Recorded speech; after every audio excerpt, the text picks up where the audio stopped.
Okay, this is Motley. He's a 4-year-old Boxer Dane Pit Bull mix. I've been working with him for the last 10 months.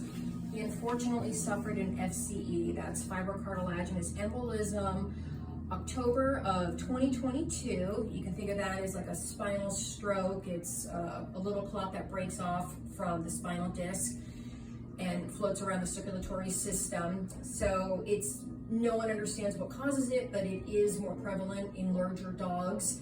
It kind of happens somewhat insidiously, sometimes with hard play. So we've been working with Motley doing chiropractic, therapeutic, laser, at-home physical therapy for the last 10 months. He is in a wheelchair. He's made great progress as far as movement, mobility, neuros becoming more active as far as withdrawal, his deep tendon reflexes all coming back. The question might be is, why are we going to adjust a dog that's not weight bearing? What's the point? And as you can see, if you can see this little part of his back, it's what we call a kyphosis, or in vet med terms, we call it a roach back. So because he's not moving the way a normal ambulatory dog would be moving, he does tend to get more joint restrictions in his extremities and throughout his spine. When the joints are restricted or fixated and not moving within its normal range of motion on a regular basis, the fusing process starts, and that's the body's way of tightening things up. So as far as chiropractic care, what we want to do is every 2 weeks, we want to loosen up every joint in Motley's body. We loosen up what needs to be loosened up.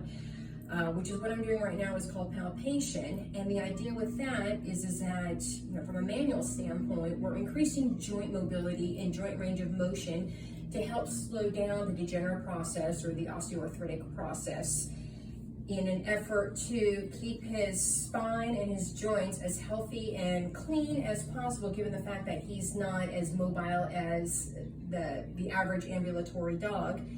And so we'll just go ahead and demonstrate what an adjustment on a big boy dog like Motley looks like. I actually like it when I'm adjusting dogs, especially big dogs, if they can lie flat like this, because you need to stabilize them. So the ground acts as a stabilizing. I don't necessarily need to use my hand or my knee to stabilize them. I don't get as many cracking sounds on dogs as I do with humans, that cracking or that audible that chiropractors are so famous for. Dogs' joints in their spine, they're shaped biomechanically a little bit differently than in humans, so we don't get that big gas release as much. Now, Motley can definitely feel. Can you feel it? Motley can definitely feel what I'm doing. And he's gotten really used to being adjusted. He does pretty good here. And now you're seeing me just doing some mobilization. So the mobilization is moving the joint in a certain range of motion without the full big boy thrust, so to speak. So I palpate, I mobilize, and then I do the actual chiropractic manipulation, which is, it's a very quick but shallow thrust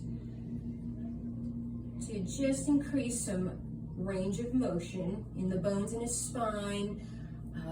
We find a lot in his wrists, the carpal joints, the elbows, the shoulders. And then after this, we'll do therapeutic laser all over the place. Yay!